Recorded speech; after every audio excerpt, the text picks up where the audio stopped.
નમસ્કાર વિદ્યાર્થી મિત્રો, હું શિરીષ સુરતી આપ સર્વનું તમારી પોતાની યુટ્યુબ ચેનલ ઓશન કોચિંગ ક્લાસીસમાં હાર્દિક સ્વાગત કરું છું.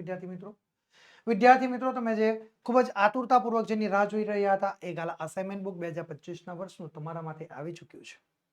આજના આ વિડીયોની અંદર વિદ્યાર્થી મિત્રો આપણે ધોરણ 10 જેનો વિષય ગુજરાતી, પ્રશ્નપત્ર નંબર 5 અને વિભાગ ડી નું સંપૂર્ણ અને સચોટ સોલ્યુશન આજના આ વિડીયોની અંદર આપણે મેળવવાના છે. વિદ્યાર્થી મિત્રો તમે સ્ક્રીન ઉપર જોઈ શકો છો કે 2025ના વર્ષનું જે ગાલા અસાઇનમેન્ટ બુક છે ધોરણ 10નું એ સરસ મજાનું નવા રૂપ, રંગ અને ડિઝાઇન સાથે તમારા માટે આવી ચૂક્યું છે. એટલે વિદ્યાર્થી મિત્રો હવે તમારે કોઈ જ પ્રકારે ચિંતા કરવાની જરૂર નથી. વિદ્યાર્થી મિત્રો તમે જે ગાલા અસાઇનમેન્ટ બુકની ઉપર તમે તમારો જે અતૂટ વિશ્વાસ જાળવી રાખ્યો છે એ જ અતૂટ વિશ્વાસને જાળવી રાખવાનું કામ ગાલા અસાઇનમેન્ટ બુક દ્વારા પણ કરવામાં આવ્યું છે. ધોરણ 10ની બોર્ડની પરીક્ષા માટે ખાસ ઉપયોગી એવું જે ગાલા અસાઇનમેન્ટ બુક રહ્યું છે એ અસાઇનમેન્ટ બુકનો આજે આપણે અભ્યાસ કરીશું.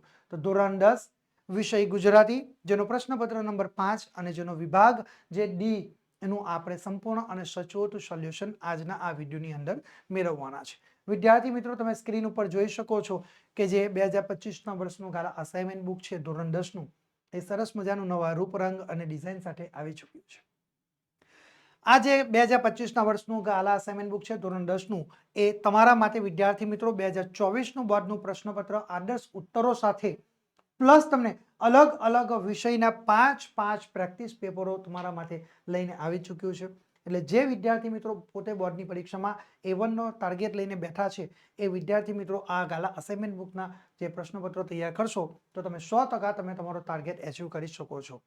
ઓકે વિદ્યાર્થી મિત્રો આ જે ગાલા અસાઇનમેન્ટ બુક છે 2025ના વર્ષની જો તમે આ બજારમાંથી ખરીદશો તો તમારે એની 240 રૂપિયા જેટલી ઊંચી કિંમત તમારે ચૂકવવી પડશે. કેટલી? 240 રૂપિયા જેટલી ઊંચી કિંમત તમારે ચૂકવવી પડશે. પરંતુ જો તમે વિદ્યાર્થી મિત્રો આ 2025ના વર્ષની ધોરણ 10ની ગાલા અસાઇનમેન્ટ બુક તમે ઘર બેઠા મેળવવા માંગો છો તો તમે અત્યારે જ અમારા મોબાઈલ નંબરનો તમે સંપર્ક કરી શકો છો. અમારો મોબાઈલ નંબર છે 7046222254 નંબર ઉપર વિદ્યાર્થી મિત્રો તમે સંપર્ક કરીને પણ તમે ગાલા અસાઇનમેન્ટ બુક તમે ઘર બેઠા મંગાવી શકો છો. 2025ના વર્ષની બોર્ડની પરીક્ષા માટે ખાસ ઉપયોગી એવું જે ગાલા અસાઇનમેન્ટ બુક રહ્યું છે એનો આજે આપણે અભ્યાસ કરવાના છે ધોરણ 10નો. વિદ્યાર્થી મિત્રો જેમ જેમ સમયનો પ્રવાહ બદલાતો જાય છે તેમ તેમ ગાલા અસાઇનમેન્ટ બુક એ પોતે પોતાનામાં પરિવર્તન લાવતું જાય છે. અને આ વર્ષે ગાલા અસાઇનમેન્ટ બુક દ્વારા એક જબરજસ્ત પોતાનામાં પરિવર્તન લાવવામાં આવ્યો છે અને એ પરિવર્તન વિદ્યાર્થી મિત્રો આપણને સ્માર્ટ ડિઝીબુક નામની એપ્લિકેશનના સ્વરૂપમાં આપણને પ્રાપ્ત થયો છે. પ્લસ તમને એની સાથે પ્રાપ્ત થશે ફ્રી ઓનલાઈન આન્સર કી પણ તમને વિદ્યાર્થી મિત્રો પ્રાપ્ત થવાની છે. ધોરણ 10ના અસાઇનમેન્ટ બુક મેળવવા માટેની જે લિંક છે એ તમને વિદ્યાર્થી મિત્રો નીચે ડિસ્ક્રિપ્શનમાં આપવામાં આવેલી છે અથવા અહીં આગળ તમે સ્ક્રીન ઉપર જોઈ શકો છો એ વેબસાઇટના માધ્યમ દ્વારા પણ વિદ્યાર્થી મિત્રો તમે ગાલા અસાઇનમેન્ટ બુક તમે ઘર બેઠા મંગાવી શકો છો. વિદ્યાર્થી મિત્રો તમે જો ગાલા અસાઇનમેન્ટ બુક ઘર બેઠા મેળવવા માંગો છો અમારી પાસેથી તો માત્ર અને માત્ર અમારા પાસેથી જો તમે ખરીદી કરશો તો માત્ર અને માત્ર 230 રૂપિયામાં અમે તમને ઘર બેઠા ગાલા અસાઇનમેન્ટ બુક આપી રહ્યા છે. કેટલામાં? માત્ર અને માત્ર 230 રૂપિયામાં વિદ્યાર્થી મિત્રો અમે તમને ગાલા અસાઇનમેન્ટ બુક આપી રહ્યા છીએ. ઓકે વધુ માહિતી મેળવવા માટે અત્યારે જ તમે અમારા મોબાઈલ નંબરનો સંપર્ક કરી શકો છો. અમારો મોબાઈલ નંબર છે 7046222254 નંબર ઉપર તમે સંપર્ક કરી શકો છો. વિદ્યાર્થી મિત્રો આ જે ગાલા અસાઇનમેન્ટ બુક છે 2025ના વર્ષનું ધોરણ 10નું એનું મુખપૃષ્ઠ છે. આ મુખપૃષ્ઠને તમે પાછળની તરફ ફેરવશો એટલે કંઈક તમને આ પ્રકારની માહિતી તમારી સામે રહેલી જોવા મળશે. ઓકે આ જે માહિતી છે એમાં તમને અહીં આગળ એક QR કોડ આપવામાં આવ્યો છે. આ QR કોડને તમારે તમારી પાસે જે મોબાઈલ છે એ તમારે તમારા મોબાઈલની મદદથી આ QR કોડને સ્કેન કરવાનો છે. જેવો તમે આ QR કોડ સ્કેન કરશો એટલે તમારા મોબાઈલ નંબર ઉપર એક OTP આવશે. તમારો જે QR કોડ સ્કેન કરશો એટલે તમારી કેટલીક વ્યક્તિગત માહિતી ફિલઅપ કરવાનું કહેવામાં આવશે. આ માહિતી તમે ફિલઅપ કરો છો એટલે તમારા મોબાઈલ નંબર ઉપર એક OTP મેસેજ આવશે. આ OTP તમે જેવો એન્ટર કરશો એટલે તમારું સ્માર્ટ ડિઝીબુક નામની જે એપ્લિકેશન છે તેમાં તમારું લોગિન થઈ જશે. હવે લોગિન થઈ ગયા બાદ આ જે સ્માર્ટ ડિઝીબુક નામની જે એપ્લિકેશન છે એની અંદર તમને એક એક્સેસ કોડ એન્ટર કરવાનો કહેવામાં આવશે. બરાબર? જે એક્સેસ કોડ તમને એન્ટર કરવાનું કહેવામાં આવે તો તમારે કયો એક્સેસ કોડ એન્ટર કરવાનો તો અહીં આગળ QR કોડની બાજુમાં જે એક્સેસ કોડ આપવામાં આવ્યો છે આ QR કોડને તમારા QR કોડની બાજુમાં રહેલા એક્સેસ કોડને તમે એન્ટર કરશો એટલે તમારું સ્માર્ટ ડિઝીબુક નામની જે એપ્લિકેશન છે ને વિદ્યાર્થી મિત્રો, આ સ્માર્ટ ડિઝીબુક નામની એપ્લિકેશન તમારે ઇન્સ્ટોલ તમે કરી શકો છો. ઓકે, પ્લસ તમે ફ્રી ઓનલાઈન આન્સર કી પણ તમે સરળતાથી પ્રાપ્ત કરી શકો છો. એપ્લિકેશનને ડાઉનલોડ કરવા માટેની જે લિંક છે વિદ્યાર્થી મિત્રો, એ તમને નીચે ડિસ્ક્રિપ્શનમાં આપવામાં આવેલી છે, અથવા તમે સ્ક્રીન ઉપર જોઈ શકો છો કે વેબસાઇટ દર્શાવવામાં આવી છે એ વેબસાઇટના માધ્યમ દ્વારા પણ વિદ્યાર્થી મિત્રો તમે આ સ્માર્ટ ડિઝીબુક નામની જે એપ્લિકેશન છે એ એપ્લિકેશન તમે સરળતાથી ડાઉનલોડ કરી શકો છો. ઓકે વિદ્યાર્થી મિત્રો, અમે તમારા માટે આટલા પૂરતું જ સીમિત રહ્યા નથી. આના કરતાં પણ વધારે ને વધારે તમારા માટે આકર્ષક ઓફરો અમે લઈને આવ્યા છે. તો વિદ્યાર્થી મિત્રો, જે તમારા માટે આકર્ષક ઓફરો અમે લઈને આવ્યા છે એ આકર્ષક ઓફરો માત્ર અને માત્ર ગાલા 21 અપેક્ષિત પ્રશ્ન સંગ્રહ ઉપર જ તમને પ્રાપ્ત થશે. શાના ઉપર આ ઓફર પ્રાપ્ત થવાની છે? તો માત્ર અને માત્ર ગાલા 21 અપેક્ષિત પ્રશ્ન સંગ્રહ ઉપર જ તમને આ ઓફરનો લાભ પ્રાપ્ત થવાનો છે. વિદ્યાર્થી મિત્રો, તમે એક વિષયની ગાલા 21 અપેક્ષિત પ્રશ્ન સંગ્રહ પર તમે પ્રશ્ન સંગ્રહનો સેટ પણ તમે એક વિષયનો સેટ પર તમે મંગાવી શકો છો, અથવા તમે ગાલા 21 અપેક્ષિત પ્રશ્ન સંગ્રહના તમામ વિષયના આખા સેટની ખરીદી પણ તમે કરી શકો છો. જો વિદ્યાર્થી મિત્રો તમે અમારી પાસેથી 2025ના વર્ષનો ગાલા 21 અપેક્ષિત પ્રશ્ન સંગ્રહના આખા સેટની ખરીદી કરો છો તો વિદ્યાર્થી મિત્રો અમારા દ્વારા તમને બિલકુલ એટલે બિલકુલ ફ્રીમાં 2025ના વર્ષનું ધોરણ 10નું ગાલા અસાઇનમેન્ટ બુક બિલકુલ એટલે બિલકુલ ફ્રીમાં આપવામાં આવશે. ઓકે, ક્યારે ફ્રીમાં આપવામાં આવશે? કે જ્યારે તમે 2025ના વર્ષની ગાલા 21 અપેક્ષિત પ્રશ્ન સંગ્રહના આખા સેટની ખરીદી કરો. એટલે કે તમામ વિષયની કઈ ભાઈ ગુજરાતી, હિન્દી, ઇંગ્લિશ, સંસ્કૃત, વિજ્ઞાન, ગણિત, સામાજિક વિજ્ઞાન આ તમામ વિષયના આખા સેટની ખરીદી કરો તો અમારા દ્વારા બિલકુલ એટલે બિલકુલ ફ્રીમાં વિદ્યાર્થી મિત્રો તમને ગાલા અસાઇનમેન્ટ બુક ધોરણ 10ની 2025ના વર્ષની ફ્રીમાં આપવામાં આવશે. ઓકે, આટલી જ ઓફરો પૂરતી નથી વિદ્યાર્થી મિત્રો, હજુ પણ તમારા માટે ઘણી બધી આકર્ષક ઓફરો છે. ઓકે, હજુ તમારા માટે વિદ્યાર્થી મિત્રો 2 આકર્ષક ઓફરો રહેલી છે. તો જુઓ, જો તમે અમારી પાસેથી 300 રૂપિયા કે 300 રૂપિયા કરતાં વધુની ખરીદી કરી રહ્યા છો તો વિદ્યાર્થી મિત્રો તમને અમારા દ્વારા 15% ડિસ્કાઉન્ટ આપવામાં આવશે. શું? જો તમે અમારી પાસેથી 300 રૂપિયા કે 300 રૂપિયા કરતાં વધુની ખરીદી કરો છો તો વિદ્યાર્થી મિત્રો અમારા દ્વારા તમને 15% ડિસ્કાઉન્ટ આપવામાં આવશે. અને આ 15% ડિસ્કાઉન્ટ મેળવવા માટેનો યુઝર પ્રોમો કોડ રહ્યો છે NAV15. કયો છે? એના માટેનો યુઝર પ્રોમો કોડ કયો રહ્યો છે? NAV15. એના માટેનો યુઝર પ્રોમો કોડ તમને રહેલો જોવા મળશે. જો વિદ્યાર્થી મિત્રો તમે 15% ડિસ્કાઉન્ટ મેળવવા માંગો છો તો તમે NAV15 લખીને અમને મેસેજ કરશો એટલે વિદ્યાર્થી મિત્રો તમને આ 15% ડિસ્કાઉન્ટનો લાભ અમારા દ્વારા આપવામાં આવશે. ઓકે, ઘણા બધા વિદ્યાર્થીઓ અમને ફોન કરે છે, મેસેજ કરે છે કે સર માત્ર ને માત્ર 15% ડિસ્કાઉન્ટ આપવાના. તો અમે એ ડિસ્કાઉન્ટ વધારીને તમારા માટે 20% સુધીનો કર્યો છે. ઓકે, આ 20% સુધીના ડિસ્કાઉન્ટનો લાભ તમે ક્યારે મેળવી શકો છો? કે જ્યારે તમે 500 રૂપિયા કે 500 રૂપિયા કરતાં વધુની ખરીદી કરો છો. કેટલા? 500 રૂપિયા કે 500 રૂપિયા કરતાં વધુની જો ખરીદી કરશો તો અમારા દ્વારા તમને અહીંયા 20% ડિસ્કાઉન્ટનો લાભ આપવામાં આવશે. આ 20% ડિસ્કાઉન્ટનો લાભ મેળવવા માટેનો યુઝર પ્રોમો કોડ રહ્યો છે NAV20. કયો? NAV20. એના માટેનો યુઝર પ્રોમો કોડ નક્કી કરવામાં આવેલો છે. ઓકે, જેવો તમે NAV20 લખીને અમને મેસેજ કરશો એટલે અમારા દ્વારા તમને આ 20% ડિસ્કાઉન્ટનો લાભ આપવામાં આવશે. વિદ્યાર્થી મિત્રો, ધોરણ 10ની ગાલા 21 અપેક્ષિત પ્રશ્ન સંગ્રહ અને ગાલા અસાઇનમેન્ટ બુક મેળવવા માટેની જે લિંક છે એ તમને નીચે ડિસ્ક્રિપ્શનમાં આપવામાં આવી છે. વધારે માહિતી મેળવવા માટે તમે અમારા મોબાઈલ નંબરનો સંપર્ક કરી શકો છો. અમારો મોબાઈલ નંબર છે 7046222254 નંબર ઉપર તમે સંપર્ક કરી શકો છો. ઓકે વિદ્યાર્થી મિત્રો, તો હવે આપણે વધુ સમય ન લેતા આપણે આપણો અભ્યાસ આગળ વધારીએ છીએ. ઓકે, ચલો. ધોરણ 10 ગાલા અસાઇનમેન્ટ બુક 2025ના વર્ષની જેનો પ્રશ્નપત્ર નંબર છે 5 અને વિભાગ ડી.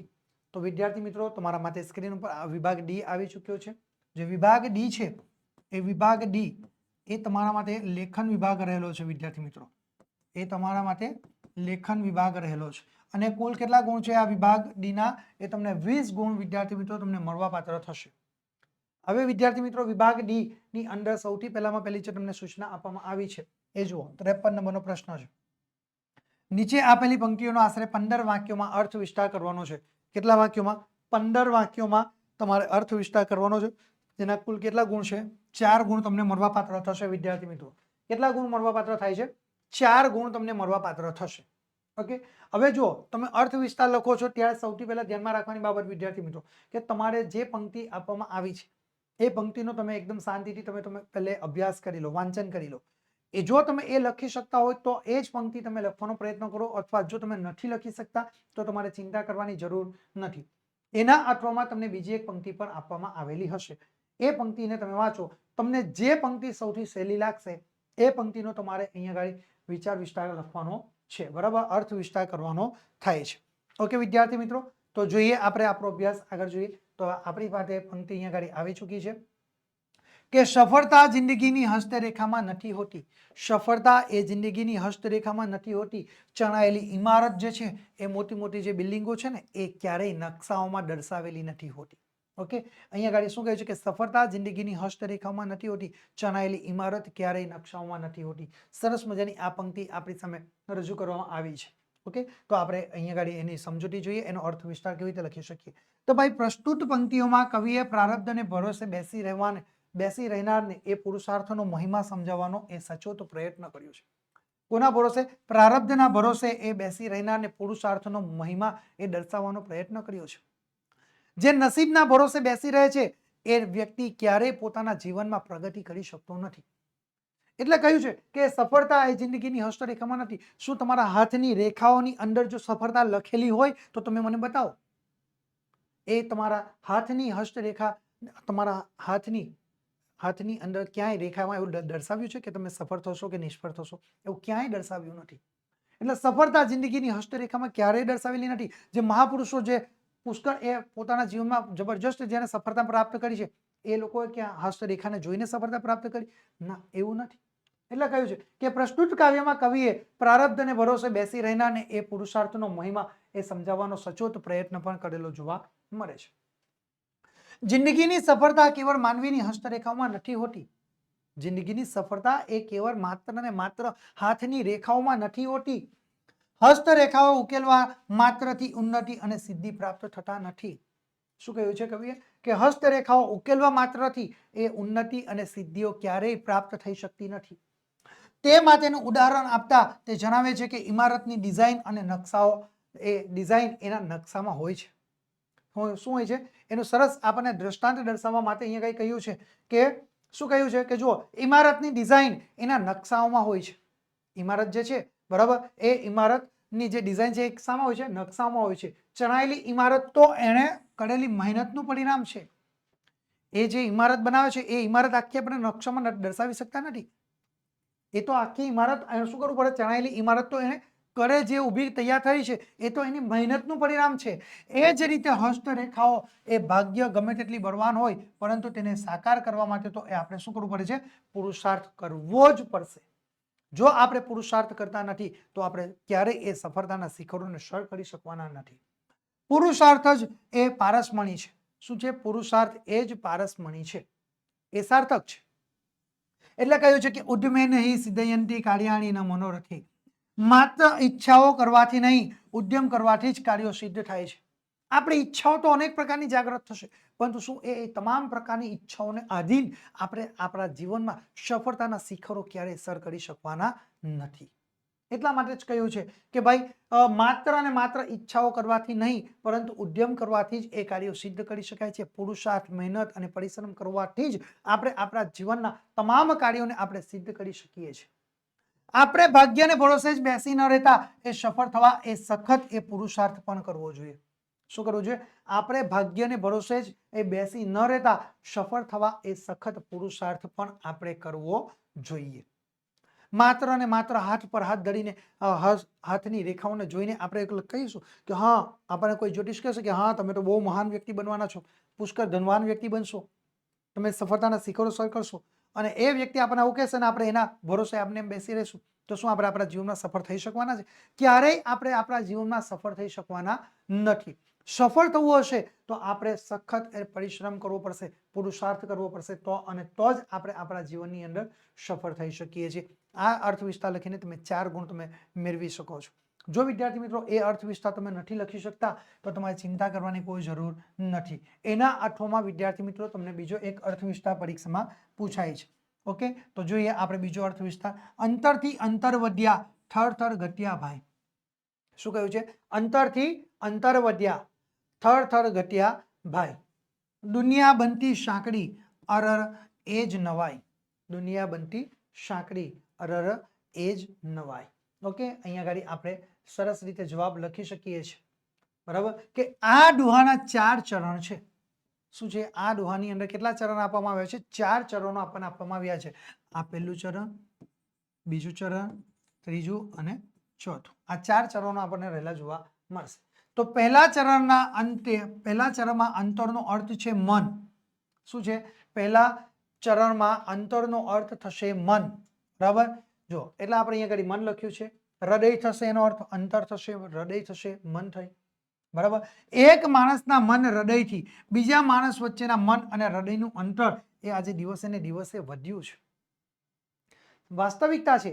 શું કહ્યું છે? કે એક માણસના મન હૃદયથી બીજા માણસ વચ્ચેના મન અને હૃદયનું અંતર છે ને આજે દિવસે ને દિવસે એ આ હૃદયનું અંતર એ દિવસે ને દિવસે વધી રહ્યું છે. ભાઈ ભાઈ વચ્ચે, બાપ દીકરો, મા બાપ સંતાનો વચ્ચે એક ખાઈ આજે આપણને ઊભી થઈ ગયેલી આપણા સમાજમાં આપણને જોવા મળે છે. શું ઊભી થઈ ગયેલી જોવા મળે છે? આજે ભાઈ ભાઈ વચ્ચે, બાપ અને દીકરા વચ્ચે, મા બાપ અને સંતાનો વચ્ચે એક ઊંડી ખાઈ જાણે કે ઊભી થઈ ગયેલી આપણને જોવા મળે છે. પરસ્પરના સ્નેહને ટકાવી રાખનારી એ સંવેદના એ આજે લુપ્ત થઈ રહી છે. પરસ્પર એકબીજાને સ્નેહથી, પ્રેમથી ટકાવી રાખનારી જે સંવેદના હતી ને એ આજે દિવસે ને દિવસે એ લુપ્ત થવા આરે આવી ગયેલી જોવા મળે છે. અને બીજી બાજુ એ બીજા ચરણમાં કહ્યું છે એમ સ્થળ સ્થળ વચ્ચે એમાં અંતર ઘટ્યું છે. શું કહ્યું છે? કે થર થર એ ઘટ્યા ભાઈ. બરાબર, એટલે જે થર થર એટલે કે જે સ્થળ છે, જે જગ્યાઓ છે, એ જગ્યાઓ વચ્ચેના અંતરો આજે દિવસે ને દિવસે ખૂબ એ નજીક આવી ગયા છે. અહીં અંતરનો અર્થ થાય છે એ દૂરી. શું થાય છે? અહીં અંતરનો અર્થ શું થાય છે? દૂરી થાય છે. વૈજ્ઞાનિક ઉપકરણો તેમજ સુવિધાઓને કારણે દૂરના જે શહેરો, દૂરના દેશો વચ્ચેનું અંતર એ આજે દિવસે ને દિવસે આપણને ઘટી ગયેલું જોવા મળશે.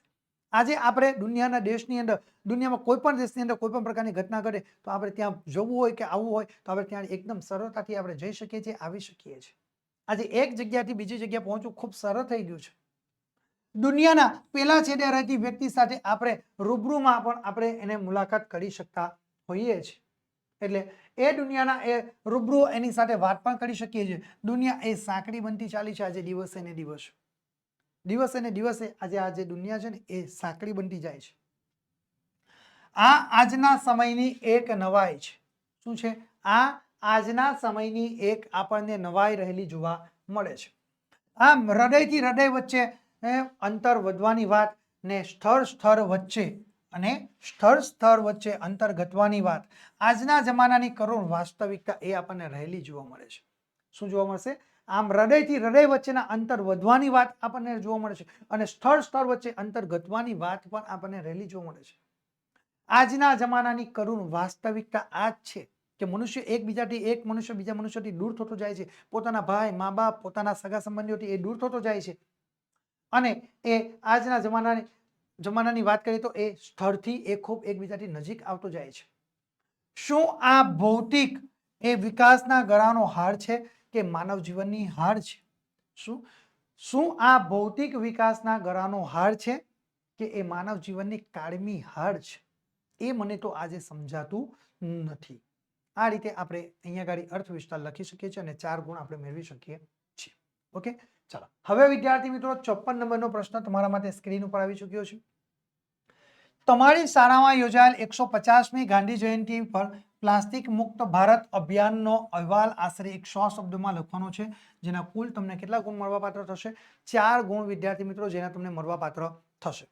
ઓકે, તમારી શાળામાં યોજાયેલ 150મી ગાંધી જયંતિ પર પ્લાસ્ટિક મુક્ત ભારત અભિયાનનો અહેવાલ આશરે 100 શબ્દોમાં તમારે લખવાનો છે. કેટલા ગુણ છે? 4 ગુણ તમને મળેલા જોવા મળશે. બરાબર, ચાલો હવે જુઓ તો અહીંયા આગળ સૌથી પહેલા જ્યારે તમે અહેવાલ લેખન કરવાના છો ને ત્યારે અહેવાલ લેખનની અંદર કઈ બાબત ધ્યાનમાં રાખવાની છે? તો ભાઈ અહેવાલ લેખન કરો છો ત્યારે તમારે સૌથી પહેલામાં પહેલી, બરાબર, સૌથી પહેલામાં પહેલું વિદ્યાર્થી મિત્રો શું ધ્યાનમાં રાખવાનું કે ભાઈ તમને જે વિષય આપવામાં આવ્યો છે એ વિષયને સૌથી પહેલા વાંચો. એ જ વિષયમાંથી તમારું જે શીર્ષક છે એ તમે તારવી લો. ઓકે, તો અહીંયા જો તમારી શાળામાં યોજાયેલ 150મી ગાંધી જયંતિ પર પ્લાસ્ટિક મુક્ત ભારત અભિયાન, બરાબર, એ અહેવાલ તૈયાર કરવાનો છે. તો આપણે અહીં આગળથી ભાઈ ગાંધી જયંતિ પર પ્લાસ્ટિક મુક્ત ભારત અભિયાનનો અહેવાલ જે તૈયાર કરવાનો તેમાં આપણે શીર્ષક શું લઈ શકીએ? તો આપણે સીધું જ લખી શકીએ ગાંધી જયંતિ નિમિત્તે પ્લાસ્ટિક મુક્ત ભારત અભિયાન. આપણો શીર્ષક આપણે સીધો લઈ શકીએ છીએ. ઓકે, આપણે સૌથી પહેલા શીર્ષક દર્શાવ્યું. ચલો, ત્યાર પછી આપણે જે શીર્ષક દર્શાવ્યા બાદ આપણે સૌથી પહેલા કયા સ્થળે, બરાબર, તો જો અહીંયા ગાડી શું કહ્યું છે કે ભાઈ તમારી શાળામાં યોજાયેલ 150મી ગાંધી જયંતિ પર પ્લાસ્ટિક મુક્ત ભારત અભિયાનનો અહેવાલ તૈયાર કરવાનો, બરાબર. તે અહેવાલ ક્યાં તૈયાર થાય? ઘટના ઘટી ગયા પછી, બનાવ બન્યા પછી, કાર્યક્રમ થઈ ગયા પછી આપણે લખીએ તો ભાઈ કાર્યક્રમ ત્યાં ક્યાં થયો? ભાઈ અમદાવાદ લખ્યું. ચલો, ત્યાર પછી આપણે તારીખ દર્શાવી દો તો 3/10/2023. આટલી બાબતો આપણે દર્શાવી દીધા પછી આપણે શું કરવાનું છે? તો આપણે આગળ આપણો અભ્યાસ લખવાની શરૂઆત કરવાની છે. ઓકે, આપણે જે અહેવાલ લખવાનો છે, અહેવાલની અંદર શરૂઆતથી આરંભથી લઈને અંત સુધીની સંપૂર્ણ સચોટ માહિતી આપણે દર્શાવવાની છે. તે પણ ટૂંકમાં, બિલકુલ ટૂંકમાં ટૂંક સારાંશ આપણે રજૂ કરવાનો છે. તો આપણે પેરેગ્રાફ પાડીને લખવાનું કે દર વર્ષની જેમ આ વર્ષે પણ અમારી શાળામાં ગાંધી જયંતિની ઉજવણી એ વિશિષ્ટ હેતુને લક્ષ્યમાં રાખીને એક અભિયાન રૂપે ઉજવવામાં આવી. પહેલું સેન્ટેન્સ શું લખ્યું છે આપણે જુઓ તો દર વર્ષની જેમ આ વર્ષે અમારી શાળામાં ગાંધી જયંતિની ઉજવણી એ વિશિષ્ટ હેતુને લક્ષ્યમાં રાખીને એક અભિયાન રૂપે ઉજવવામાં આવી. એ અભિયાન સામાજિક સ્વાસ્થ્યને નુકસાન પહોંચાડનાર પ્લાસ્ટિકના રોજિંદી ઉપયોગને દૂર કરવા અંગેનું હતું. શું? એ અભિયાન સામાજિક સ્વાસ્થ્યને નુકસાન પહોંચાડનાર શું હતું? એ જે અભિયાન છે, કયું અભિયાન? તો ભાઈ ગાંધી જયંતિ પર પ્લાસ્ટિક મુક્ત ભારત અભિયાન, બરાબર. તો એ અભિયાન સામાજિક સ્વાસ્થ્યને નુકસાન પહોંચાડનાર પ્લાસ્ટિકના રોજિંદા ઉપયોગને દૂર કરવા અંગેનું હતું. ભાઈ પ્લાસ્ટિકનો કચરો જે આપણે રોજે રોજ ઉપયોગમાં લઈએ છીએ ને પ્લાસ્ટિકને, એ પ્લાસ્ટિકને દૂર કરવા માટે એ અભિયાન હતું. શાળાના હોલમાં માનવંતા કલેક્ટર શ્રી વસાવા સાહેબની વિશેષ ઉપસ્થિતિમાં ગામના વરિષ્ઠ આગેવાનો, એ શાળાના આચાર્ય શ્રી, શિક્ષકગણ તેમજ વિદ્યાર્થીઓની હાજરીમાં પ્લાસ્ટિક મુક્ત ભારત અભિયાનની ઉદ્ઘોષણા એ વિવિધ વક્તવ્યો દ્વારા કરવામાં આવી હતી. શું કરવામાં આવ્યું છે? તો ભાઈ જો પ્લાસ્ટિક મુક્ત ભારતને કરવા માટે એક અભિયાન ચલાવવામાં આવ્યું, બરાબર. એ અભિયાનની અંદર સૌથી પહેલા શું કરવામાં આવ્યું કે ભાઈ શાળાના હોલમાં માનવંતા કલેક્ટર સાહેબ શ્રી વસાવા સાહેબ જે છે એ વસાવા સાહેબની વિશેષ ઉપસ્થિતિમાં ગામના વરિષ્ઠ આગેવાનો, શાળાના આચાર્ય શ્રી, શિક્ષકગણો તેમજ વિદ્યાર્થીઓની હાજરીમાં પ્લાસ્ટિક મુક્ત ભારત અભિયાનની ઉદ્ઘોષણા કરવામાં આવી અને વિવિધ વક્તવ્યો દ્વારા એ રજૂઆત કરવામાં આવી હતી. અલગ અલગ પ્રકારના વક્તવ્યો દ્વારા એ રજૂઆત કરવામાં આવી. ત્યાર પછી પેરેગ્રાફ પાડીને લખવાનું કે કલેક્ટર સાહેબ શ્રીએ એમના અધ્યક્ષશ્રીના પ્રવચનમાં કહ્યું કે જળ, વાયુ, અવાજ તેમજ અનેકવિધ પ્રદૂષણોમાં આજે વિશ્વભરમાં પ્લાસ્ટિક પ્રદૂષણ એ માથું ઉચક્યું છે. શું કહ્યું છે કલેક્ટર સાહેબે તેમની અધ્યક્ષતાના જે પ્રવચન આપ્યું તેમાં શું કહ્યું? તો ભાઈ આજે જળ, વાયુ, અવાજ તેમજ અનેક વિવિધ પ્રકારના જે પ્રદૂષણોમાં આજે વિશ્વભરમાં પ્લાસ્ટિક પ્રદૂષણ એ જબરજસ્ત પોતાનું માથું ઉચકેલું આપણને જોવા મળે છે. પ્લાસ્ટિક એ જમીનમાં ઓગળતું નથી. એને બાળવામાં આવે તો એમાંથી ઉત્પન્ન થતો ઝેરી વાયુ પૃથ્વી પરના વાતાવરણને એ દૂષિત કરે છે અને એ જીવ માત્રનું સ્વાસ્થ્યને બગાડે પણ છે. પ્રદૂષણ એ પ્લાસ્ટિક છે, એને સળગાવવામાં આવે ને તો એનાથી પૃથ્વી પરનું જે વાતાવરણ છે એની અંદર ઝેરી વાયુ ફેલાય અને એ વાયુથી જીવ માત્રનું સ્વાસ્થ્ય એ બગડે છે. આચાર્યશ્રીએ કહ્યું કે વપરાશ તેમજ, બરાબર, આજે ઘર વપરાશ તેમજ માર્કેટમાં પ્લાસ્ટિકનો વપરાશ આજે વધેલો જોવા મળે છે. આચાર્યશ્રીએ શું કહ્યું કે આજે ઘર વપરાશ તેમજ માર્કેટમાં પ્લાસ્ટિકનો ઉપયોગ દિવસે ને દિવસે વધતો જાય છે. ઘરનો કચરો એ પ્લાસ્ટિકની કોથળીમાં ભરીને લોકો બહાર જાહેરમાં એ ફેંકે પણ છે. શું છે? ઘરનો કચરો પ્લાસ્ટિકની કોથળીમાં ભરીને લોકો બહાર એ જાહેરમાં ફેંકતા પણ આજે આપણને જોવા મળે છે.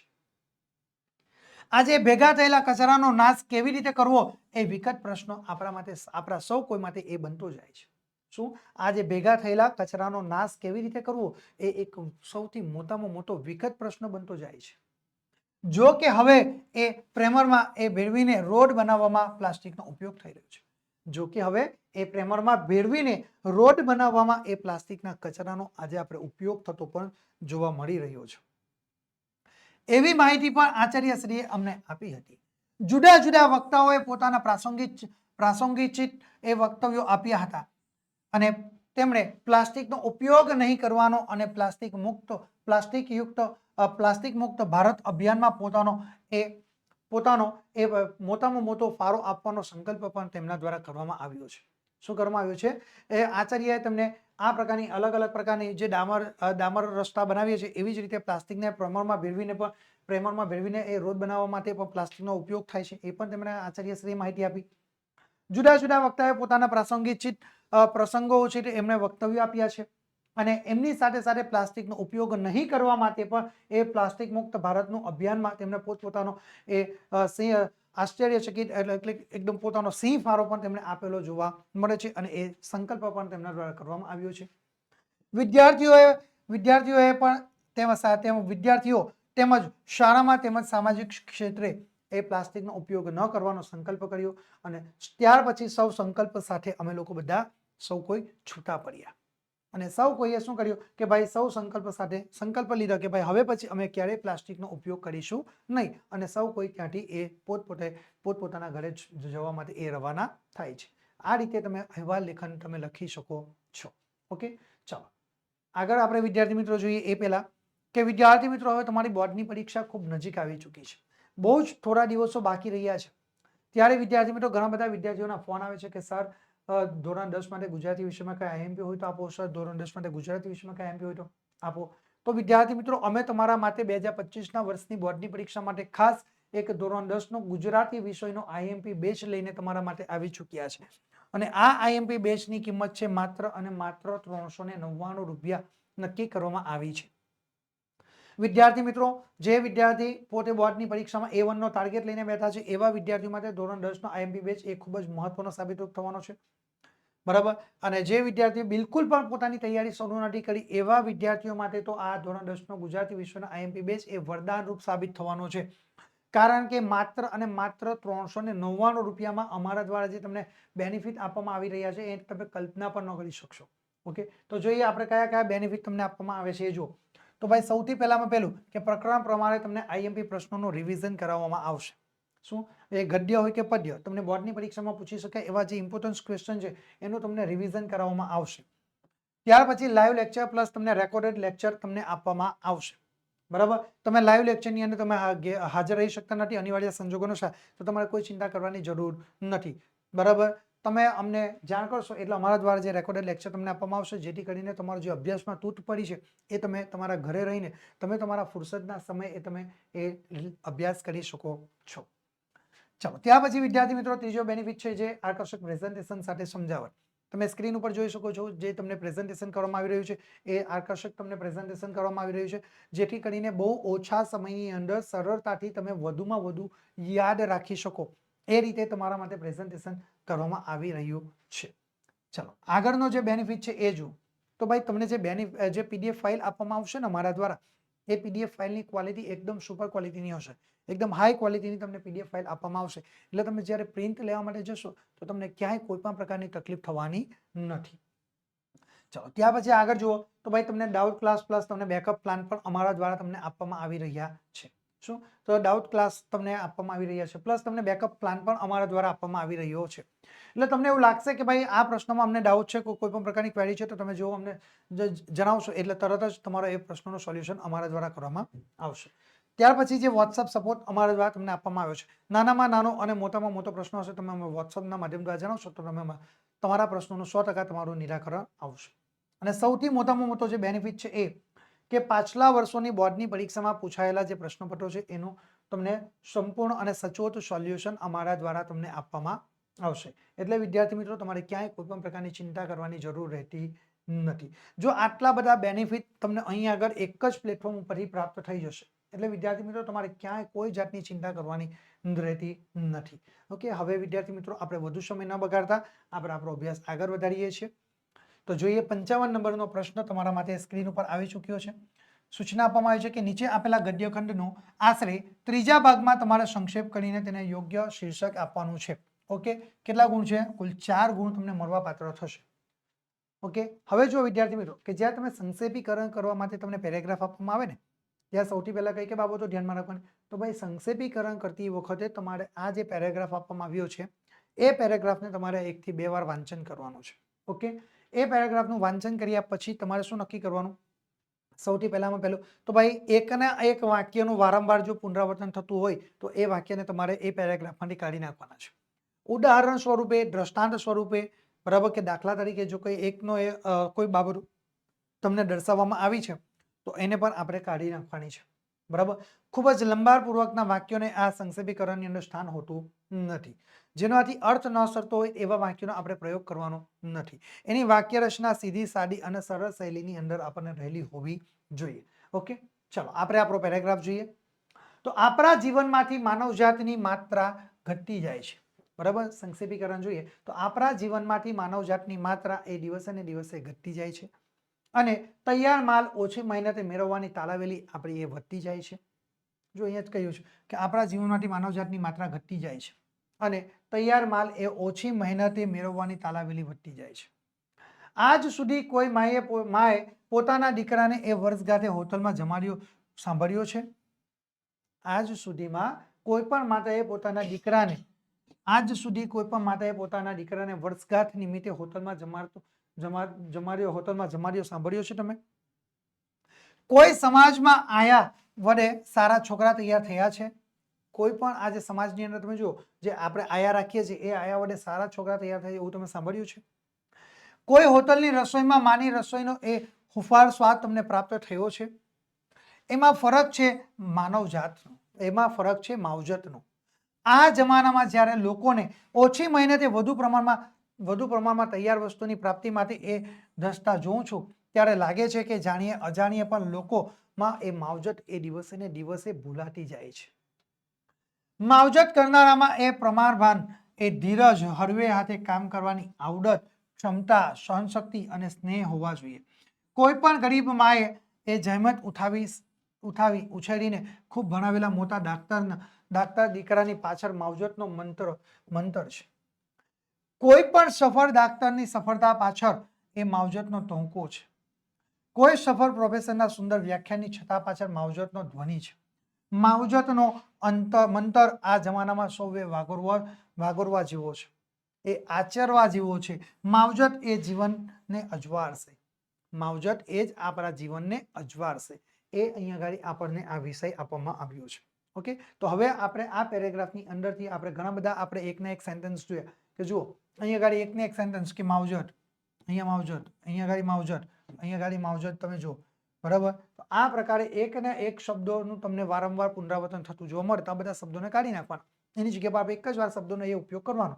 ઓકે, તો આપણે કઈ રીતે લખી શકીએ છીએ તો જોઈએ એનો જવાબ. તો સૌથી પહેલામાં પેલો આપણે શીર્ષક લખી લઈએ કે ભાઈ માવજતનો મહિમા.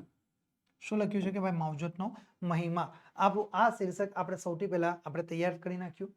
ત્યાર પછી આપણે પેરેગ્રાફ પાડીને લખવાની શરૂઆત કરવાની છે કે ઓછી મહેનતે વધુ પ્રમાણમાં તૈયાર વસ્તુ મેળવવાની ગેલછાને લીધે આપણા જીવનમાંથી માનવજાતની માત્રા ઘટતી જાય છે. શું છે કે ઓછી મહેનતે વધુ પ્રમાણમાં તૈયાર વસ્તુ મેળવવાની ગેલછાને લીધે આપણા જીવનમાંથી માનવજાતની માત્રા એ ઘટતી જતી જોવા મળે છે. શું? ઓછી મહેનતે વધુ પ્રમાણમાં તૈયાર વસ્તુ મેળવવા માટે ઓછી મહેનત કરવી છે, પરિશ્રમ ઓછો કરવો છે અને એના બદલામાં શું કરવું છે ભાઈ? તૈયાર વસ્તુ મેળવવાની ગેલછા વધુ છે આજે. એના લીધે આપણા જીવનમાંથી માવજતની માત્રા દિવસે ને દિવસે એ ઘટતી જાય છે. એક માં પોતાના દીકરાના એ ઉછેરમાં કે રસોઈ બનાવવામાં જે માવજત દાખવે છે એની બરોબરી આયા કે હોટલનો રસોઈયો એ ક્યારેય કરી શકતો નથી. શું કહ્યું છે કે એક માં પોતાના દીકરાના ઉછેરમાં કે રસોઈ બનાવવામાં જે માવજત દાખવે છે ને એની બરોબરી એક આયા કે હોટલનો રસોઈયો ક્યારે પણ એ કરી શકતો નથી. એક ડોક્ટર કે પ્રોફેસરની સફળતા પાછળ એમની મમતાની માવજત રહેલી હોય છે. એક ડોક્ટર કે પ્રોફેસરની સફળતાની પાછળ માતાની માવજત એ રહેલી હોય છે. જો કે માવજત કરનારમાં એ પ્રમાણભાન, ધૈર્ય, આવડત, ક્ષમતા, સહનશક્તિ અને સ્નેહ હોવા જોઈએ. પરંતુ શું? જે માવજત કરનારા લોકો છે એ લોકોમાં પ્રમાણભાન હોવું જોઈએ, ધૈર્ય, આવડત, ક્ષમતા, સહનશક્તિ અને સ્નેહ પણ હોવા જોઈએ. અને છેલ્લે આપણે લખવાનું કે ભાઈ માવજતનું આચરણ આપણા જીવનને એ જરૂર અજવાળશે.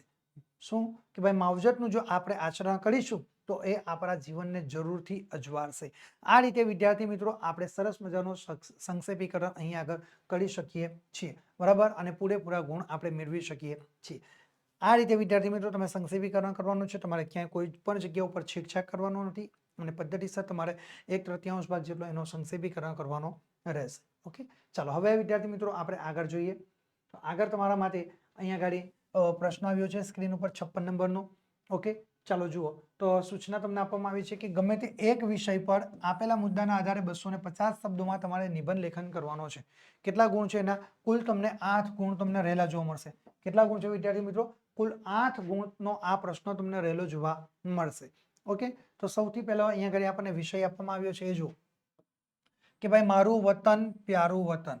ઓકે, આ જે વિષય તમને આપવામાં આવ્યો એ વિષય ઉપર સૌથી પહેલા તમારે અહીંયા મનન કરવાનું છે, બરાબર. એના મુદ્દાઓને તમારે વાંચવાના છે અને નિબંધ લેખન કરતી પહેલા તમારે બાબત ધ્યાનમાં રાખવાની બાબતો કે મૌલિકતાથી તમારું લખાણ થયેલું હોવું જોઈએ. અહીંયા આગળ જેટલા પણ મુદ્દાઓ દર્શાવવામાં આવ્યા છે તમામ મુદ્દાઓને તમારે તમારા પેરેગ્રાફની અંદર આવરી લેવાના છે, તમારા લખાણમાં ઉપયોગ કરી લેવાના છે. ઓકે, તમારા વાક્યો બહુ લંબાણપૂર્વકના હોવા જોઈએ નહીં. વાક્યો અધૂરા આડા અવરા થઈ ગયેલા પણ હોવા જોઈએ નહીં. એની શૈલી એકદમ સીધી સાદી અને સરળ શૈલીની અંદર તમારો નિબંધ લેખન થયેલો હોવો જોઈએ. બહુ વધુ પ્રમાણમાં પેરેગ્રાફ હોવા જોઈએ નહીં. યોગ્ય પ્રમાણસરના માપના જ પેરેગ્રાફનો ઉપયોગ પણ તમારે કરવાનો છે. ઓકે વિદ્યાર્થી મિત્રો, તો આ બધી બાબતો તમારે ખાસ ધ્યાનમાં રાખવાની છે.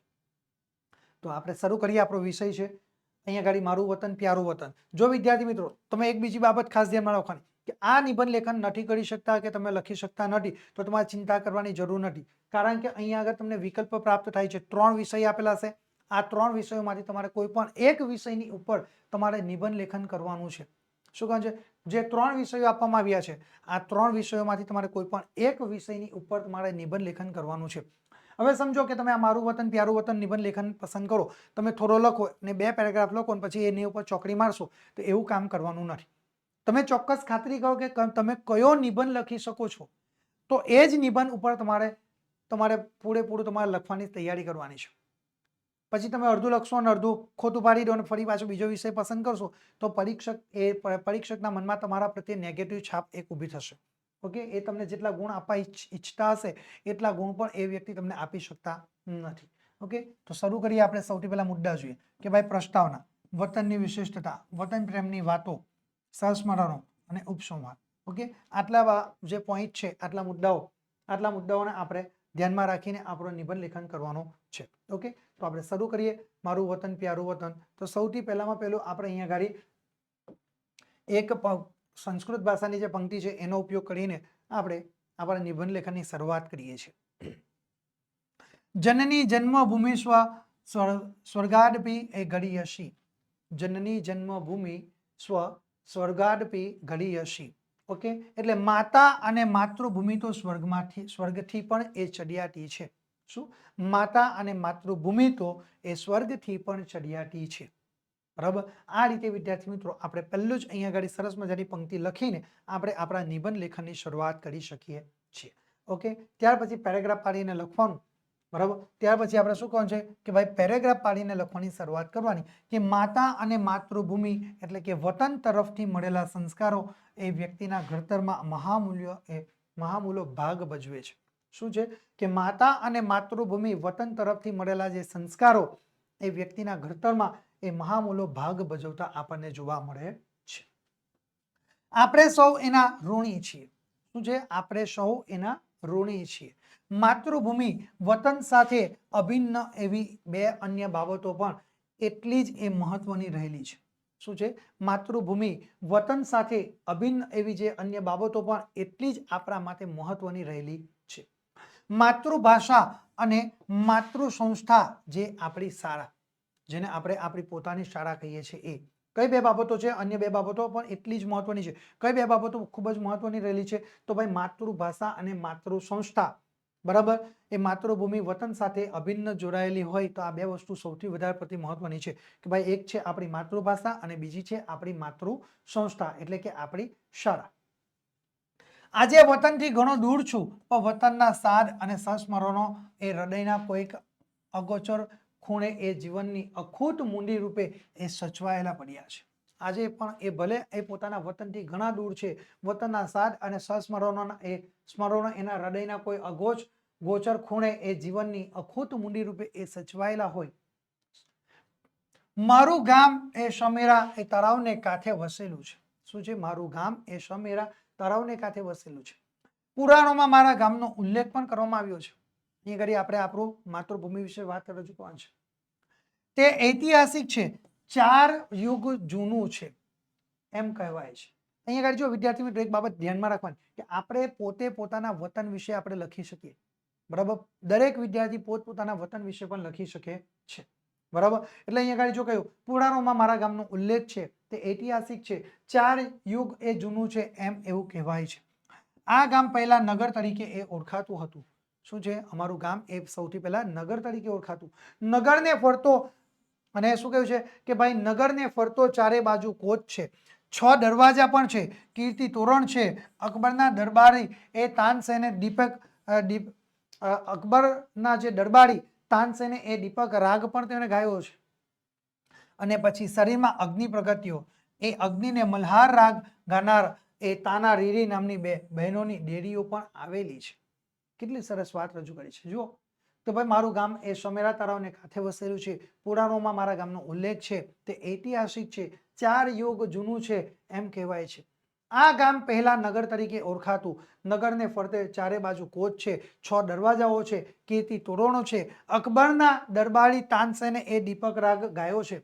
અને પછી શરીરમાં અગ્નિ પ્રગટ્યું હતું અને એ અગ્નિને મલ્હાર રાગ તરીકે પણ મલ્હાર રાગ ગાનારા તાના રીરી નામની 2 બહેનોની દેરીઓ પણ અમારે ત્યાં આવેલી છે. દર વર્ષે સંગીત સમારોહ અમારે ત્યાં થાય છે. શું કહ્યું છે કે દર વર્ષે અમારે ત્યાં સંગીત સમારોહ થાય છે. નાગરોના ઈષ્ટદેવ એ હાટકેશ્વરનું સોલંકી યુગનું મંદિર પણ ત્યાં આગળ રહેલું જોવા મળે છે. આજુબાજુ એટલા બધા મંદિરો અને તળાવો છે કે ન પૂછો વાત. શું કહ્યું છે કે આજુબાજુ એટલા બધા મંદિરો છે, તળાવો છે કે આપણે એની વાત પણ ન પૂછો, એની આપણે કલ્પના પણ કરી શકતા નથી. માં મીઠી છે તો માતૃભૂમિ વતન પણ એ મીઠી છે. શું કહ્યું છે કે માં મીઠી છે તો માં એટલે કે માતૃભૂમિ વતન પણ મીઠી છે. બાળપણના મિત્રો, શાળા જીવનના વર્ષો, ગુરુજનો, વતનનું ઘર, પ્રાકૃતિક સૌંદર્ય હૃદય સાથે જોડાઈ ગયેલા છે. શું છે? બાળપણના મિત્રો, શાળા જીવનના વર્ષો, ગુરુજનો, વતનનું ઘર, પ્રાકૃતિક સૌંદર્ય હૃદય સાથે એ જોડાઈ ગયેલા પણ આજે આપણને જોવા મળે છે. ગમે તેટલા મોટા થઈએ, આર્થિક, સામાજિક કે રાજકીય દ્રષ્ટિએ એ સમૃદ્ધિને પ્રતિષ્ઠા મેળવીએ પણ વતનની ધૂળમાં આરોત્યાનો આનંદ એની તોલે એ આવી શકે એમ નથી. શું કહ્યું છે? ગમે તેટલા આપણે મોટા થઈએ પરંતુ આર્થિક, સામાજિક કે રાજકીય દ્રષ્ટિએ સમૃદ્ધિને પ્રતિષ્ઠા મેળવીએ પરંતુ આપણે વતનની ધૂળમાં આરોત્યાનો આનંદ એની તોલે ક્યારેય આવી શકતો નથી. વતનને શું નથી આપ્યું?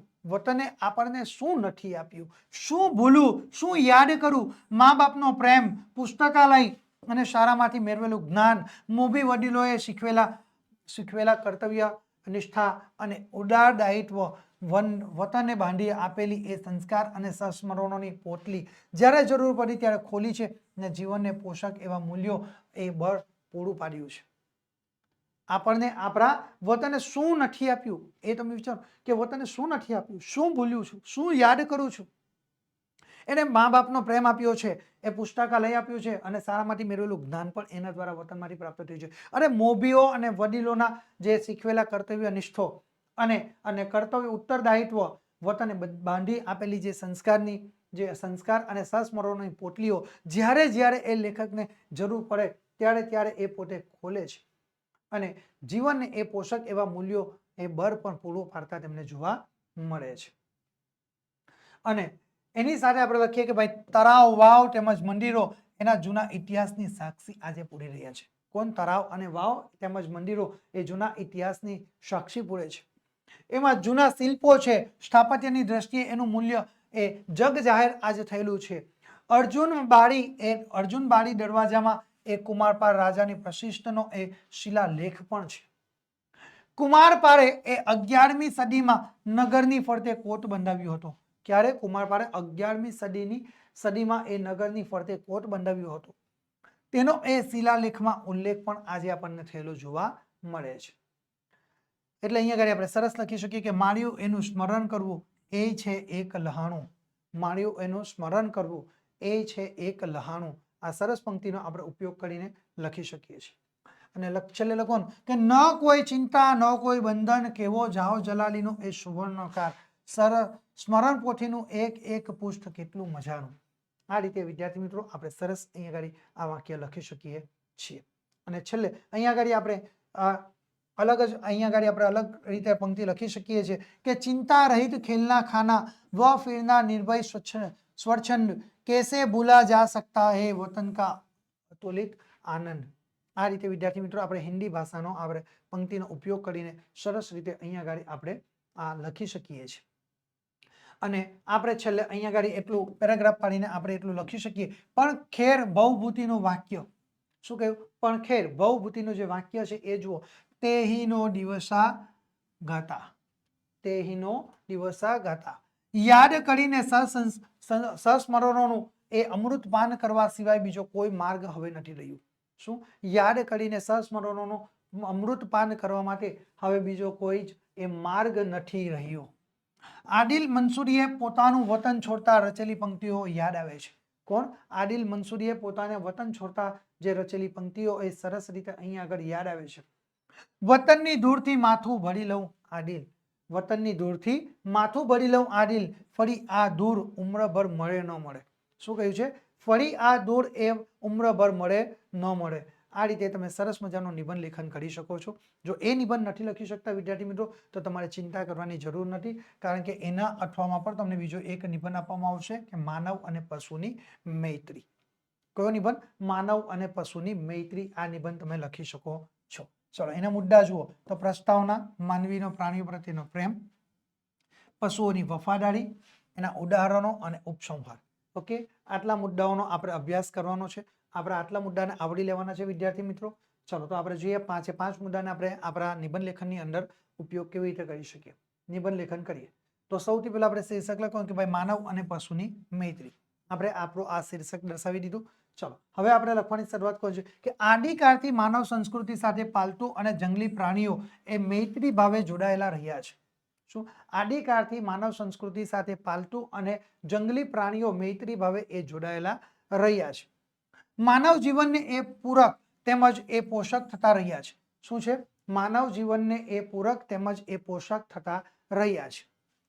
કહેવું જોઈએ કે માનવ અસ્તિત્વ સાથે એ અનિવાર્ય રહ્યા. શું છે?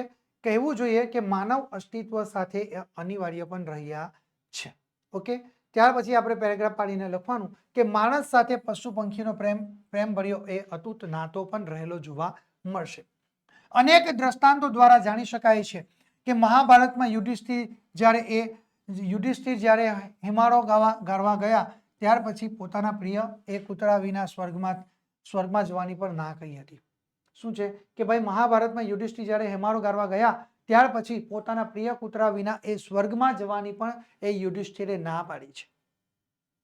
એની સાથે રાણા પ્રતાપ અને ચૈતક ગોડી એ લાખો વણઝારો અને એનો કૂતરો એ તો ઇતિહાસમાં નોંધાયેલી ઘટનાઓ આપણે જોઈએ છે. મહારાણા પ્રતાપ અને તેનો ચેતક ઘોડોની વાત છે, બરાબર. લાખો વણઝારો અને તેનો કૂતરો, બરાબર. આ બધા ઇતિહાસની અંદર નોંધાઈ ગયેલી ઘટનાઓ છે. આ તમામ કચ્છમાં દાદા મેકરણ લાલિયા. શું? કચ્છમાં દાદા મેકરણ લાલિયા ગધેડાને એ મોતિયા કૂતરાની મદદથી પરોપકારી જે કાર્યો એ કરતા એ બધી નોંધાયેલી અને નહીં નોંધાયેલી પણ મનુષ્ય જીવન સાથે એ સંકળાયેલી પશુ પ્રેમ અને એમની વફાદારીની ઘટનાઓ આજે આપણે જોવા મળે છે. એની સાથે સાથે આપણે જોઈએ તો જુમો ભીષ્ટીનું જે પાત્ર છે, બરાબર, જુમો અને ભીષ્ટી એ પણ પશુ પ્રેમ અહીંયા આગળ આપણને જોવા મળશે. મનુષ્ય કરતા પશુ પંખી એ માનવ જાતને વફાદાર રહ્યાની ઘટનાઓ પણ ક્યાં આજે આપણને ઓછી રહેલી જોવા મળે છે. આ પણ આપણે એનો ઉલ્લેખ કરી શકીએ છીએ. પેરેગ્રાફ પાડીને લખવાનું કે રણની મુસાફરીમાં ઊંટ કેટલું ઉપયોગી અને કેટલું વફાદાર પ્રાણી છે. પ્રાણીઓનો એ ઉપયોગ આર્થિક સ્ત્રોત રૂપે તેમજ આનંદ પ્રમોદ માટે પણ થતો આજે આપણને રહેલો જોવા મળે છે. શું? આજે રણની જે મુસાફરી કરવા માટે આપણે ઊંટ આપણા માટે કેટલો ઉપયોગી છે, કેટલું વફાદાર પ્રાણી છે એ આપણે સમજી શકીએ છીએ. પ્રાણીઓનો ઉપયોગ એ આર્થિક સ્ત્રોત રૂપે તેમજ આનંદ પ્રમોદ માટે પણ આજે થતો જોવા મળે છે. બિલાડી, કૂતરા જેવા વગેરે પ્રાણીઓ એ માણસને સલામતી અને સંરક્ષણ પણ એ પૂરા પાડે છે. યુદ્ધમાં આપણે જોઈશું તો ઘોડા, હાથીનો એ આજે દિવસે ને દિવસે ઉપયોગ થાય છે. ચોરી પકડી પાડવામાં એ કૂતરાનો પણ આજે ઉપયોગ થતો અથવા તો થઈ રહેલો જોવા મળે છે. ખેડૂત માટે ગાય, બળદ, ભેંસ એ કેટલી દ્રષ્ટિએ એ ઉપકારક છે તે આપણે જાણીએ છીએ. વિકસિત દેશોમાં પણ પાલતુ પ્રાણીઓને પૂરા વહાલ સાથે તેની કાળજી પણ લેવાય છે. એના માટે સારવાર કેન્દ્રો પણ આપણને સ્થપાયેલા જોવા મળે છે. અને આ જે પાલતુ પ્રાણીઓ આપણે એને પાડીએ છીએ અને એ બીમાર થાય, તેને કોઈ પણ પ્રકારની તકલીફ થાય તો એના માટેના સારવારના કેન્દ્રો પણ સરકાર દ્વારા શરૂ કરવામાં આવેલા છે. કેટલાક કિસ્સાઓમાં પાલતુ પ્રાણીઓને સંદેશો પહોંચાડવા, જાસૂસી કરવા કે ભય દરમિયાન એ સજાગ રાખવા તાલીમ પણ આપવામાં આવેલી જોવા મળે છે. ખાસ કરીને આપણે જોઈએ તો પંખીઓનો સંદેશાવાહક તરીકે ઉપયોગ થતો હતો અને તે સર્વવિદિત છે. ભય કે મુશ્કેલીમાં મદદ કરે છે. કુટુંબના સભ્યની જેમ તેની યોગ્ય માવજત કરવામાં પણ આજે આપણે એની માવજત પણ કરવામાં આવે છે. જાણે કે તે કુટુંબનો સભ્ય હોય એ જ રીતે તેની માવજત પણ આપણા દ્વારા કરવામાં આવે છે. તેમજ સમતોલ પૌષ્ટિક આહાર આપવામાં આવે છે. કેટલાક દેશોમાં મોટી ઉંમરે બાળક ન હોય એવા નિસંતાન દંપતી એ બાળક દત્તક લેવાને બદલે એ પાલતુ પ્રાણીઓ સાથે રહેવાનું પણ વધારે ને વધારે એ પસંદ કરતા જોવા મળે છે. ભારત જેવા ગામડાના બનેલા દેશોમાં પશુઓ જ એ જીવનનો આધાર છે. એ ભૂલવું જોઈએ નહીં. માનવીનો પ્રાણીઓ માટે તેમજ પ્રાણીઓનો માનવી માટે એક અનન્ય એ પ્રેમ એ જાણીતો છે. શું છે? ભારત જેવા ગામડાના બનેલા દેશોમાં પશુઓ જ એ જીવનનો આધાર છે. એ આપણે ક્યારે પણ ભૂલવું જોઈએ નહીં. માનવીનો પ્રાણીઓ માટે તેમજ પ્રાણીઓનો માનવી માટે અનન્ય જે પ્રેમ છે એ આજે જાણીતો પણ રહેલો જોવા મળે છે. ઓકે, ચાલો હવે વિદ્યાર્થી મિત્રો, આ બે નિબંધ જો તમે નથી લખી શકતા તો એના અથવામાં તમે ત્રીજો નિબંધ લખી શકો છો કે મેં જોયેલી એક ભયાનક દુર્ઘટના. ઓકે, તમે તમારી નજર સામે જોયેલી એક ભયંકર એ દુર્ઘટના વિશે તમારે આલેખન કરવાનું છે. ઓકે, તો આપણે અહીંયા આગળ જુઓ તો આપણને મુદ્દાઓ આપવામાં આવ્યા છે વિદ્યાર્થી મિત્રો. તો પહેલો પ્રસ્તાવના, શહેરી વિસ્તાર, સાંકડા બિલ્ડિંગોમાં ગેમ સેન્ટર, શોર્ટ સર્કિટ, નાના બાળકો, મોટેરાઓની દોડાદોડી, ચીસો, અચાનક આગનું વર્વરૂપ, બચાવ કાર્ય, આંખથી થયેલું નુકસાન, નિર્દોષ ભૂલકાઓના જીવનદીપ બુઝાયા, પોલીસ તપાસ અને કસૂરવારને સજા, સરકારની સહાય અને ઉપસંહાર.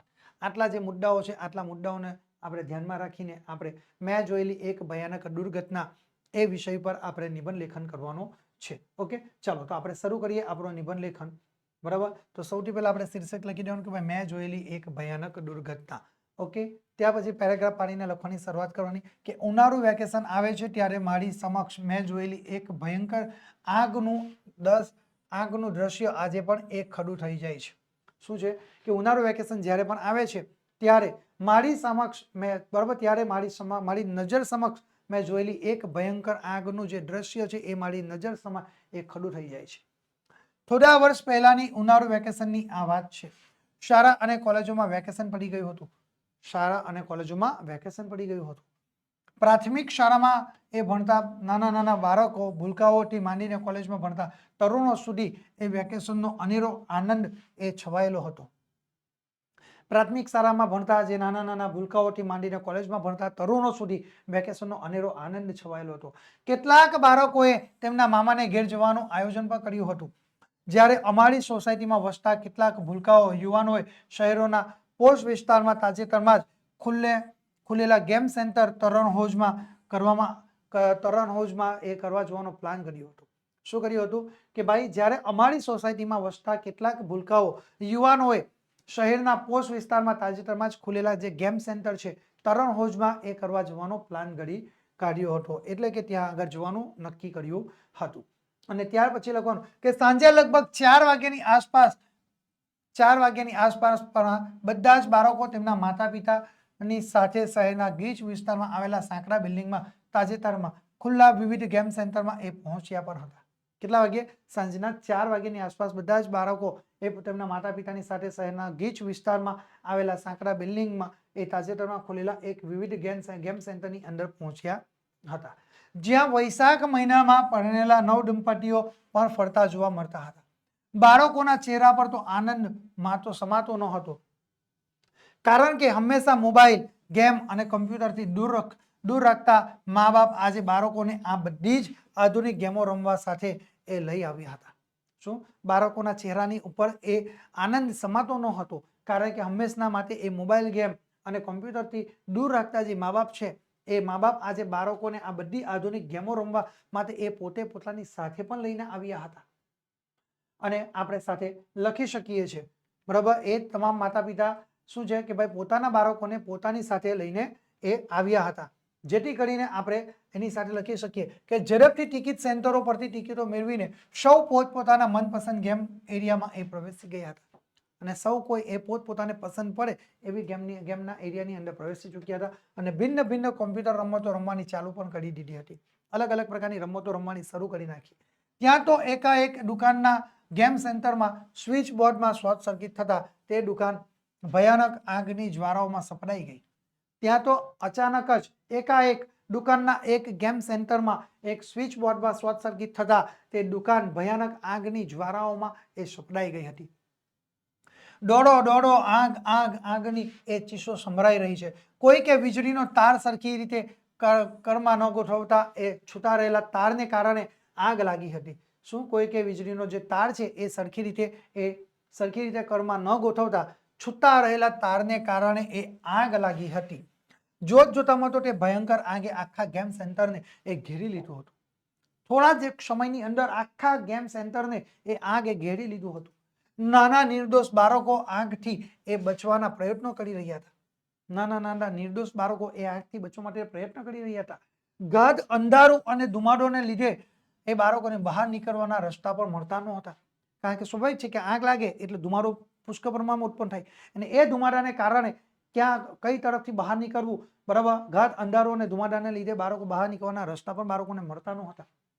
મોટેરાઓ પણ પોતાના બાળકોને શોધતા હતા. આમથી તેમ એ ગઠ્ઠોલિયા એ ખાતા દોડી કરી રહ્યા હતા. શું છે કે જે મોટા માણસો છે એ પણ પોતાના બાળકોને શોધવા માટે, એ માતા પિતા પણ પોતાના બાળકોને શોધવા માટે આમથી તેમ એ ગઠ્ઠોલિયા ખાતા હતા, દોડી કરી રહ્યા હતા. અચાનક આગે વરવું રૂપ ધારણ કર્યું અને લોકો જીવતા જ એ બુઝાવા લાગ્યા.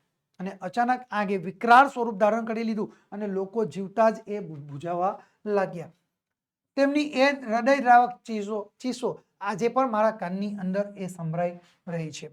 બચવા માટે દોડાદોડી કરતા લોકો એ સાંકડા ઊંચા બિલ્ડિંગમાંથી નીચે પડતા જોયા છે. પોતાના જીવને બચાવવા માટે લોકો ઊંચી જે બિલ્ડિંગો છે, એ સાંકડી બિલ્ડિંગો છે, તેના ઉપરના છેલ્લા ટેરેસ ઉપરથી નીચે કૂદતા જોવા મળે છે.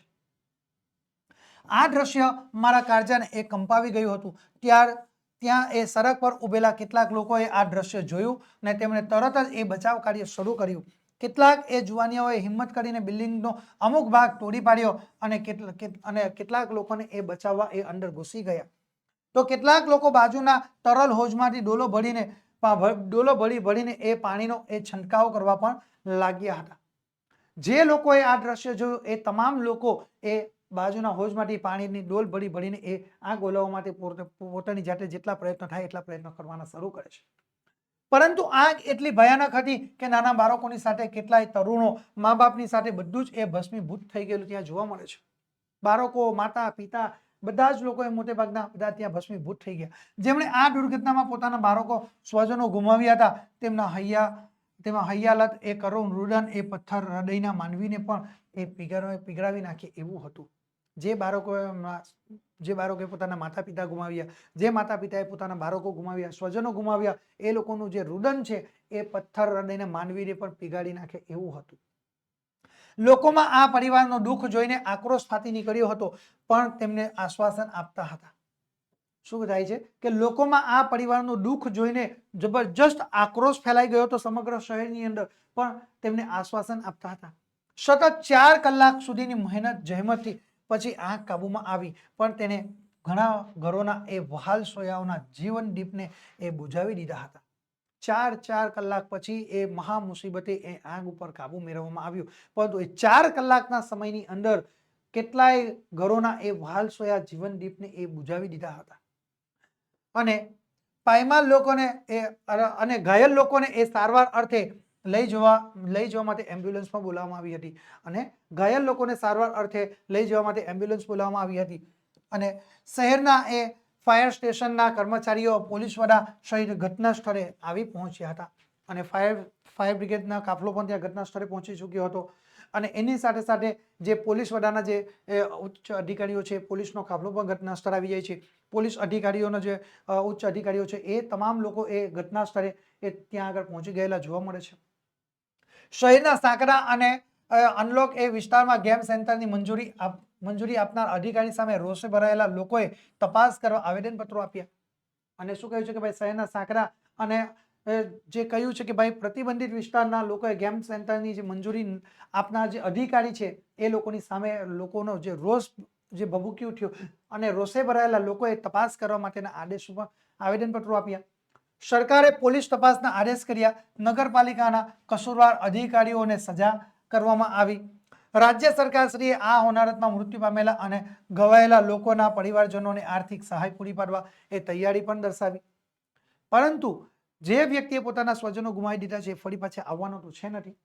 એટલે આ બાકી જે નિર્દોષ લોકો છે તેને સજા કરવાનો કોઈ મતલબ નથી. એટલે સરકારે પોલીસ તપાસના આદેશ કર્યા. નગરપાલિકાના જે કસૂરવાર અધિકારીઓ છે તેમને સજાઓ પણ કરવામાં આવી. રાજ્ય સરકારે આ હોનારતમાં એ મૃત્યુ પામેલા અને ઘવાયેલા લોકોના પરિવારજનોને આર્થિક સહાય પૂરી પાડવાની તૈયારી દર્શાવી અને જાહેરાત કરવામાં આવી કે હવે દર વર્ષે જ્યારે ઉનાળુ વેકેશન પડે છે ત્યારે અમારી સોસાયટીને શહેરના એ વિસ્તાર જ્યાં આ દુર્ઘટના ઘટી હતી ત્યાં શાંતિ પથરાઈ જાય એ દિવસથી કોમ્પ્યુટર ગેમ પર પ્રતિબંધ મુકાઈ ગયો હતો. છતાં આ ભયંકર આગનું એ દ્રશ્ય હું ક્યારેય મારી નજર સમક્ષથી હું ભૂલી શકતો નથી. આ રીતે અહીંયા આગળ આપણે આ નિબંધ સરસ રીતે આપણે આલેખી શકીએ છીએ અને પૂરેપૂરા ગુણ આપણે વિદ્યાર્થી મિત્રો મેળવી શકીએ છીએ. વિદ્યાર્થી મિત્રો, ગુજરાતી વિષયના નવા અપડેટ મેળવવા માટે તમે અત્યારે જ અમારા વોટ્સએપ ગ્રુપની અંદર જોડાઈ જજો. કોર્સને લગતી માહિતી મેળવવા માટે તમે અત્યારે જ અમારા મોબાઈલ નંબરનો સંપર્ક કરી શકો છો. અમારો મોબાઈલ નંબર છે 7046222254 નંબર ઉપર તમે સંપર્ક કરી શકો છો. વિદ્યાર્થી મિત્રો, આજના આ વિડીયોની અંદર આપણે ધોરણ 10 વિષય ગુજરાતી જેનો પ્રશ્નપત્ર નંબર 5નો આપણે વિભાગ ડી નું સંપૂર્ણ અને સચોટ સોલ્યુશન મેળવી ચૂક્યા છે. આગળના વિડીયોની અંદર આપણે વિદ્યાર્થી મિત્રો પ્રશ્નપત્ર નંબર 6 જેનો વિભાગ એ નું સંપૂર્ણ અને સચોટ સોલ્યુશન મેળવશું. થેન્ક યુ વિદ્યાર્થી મિત્રો.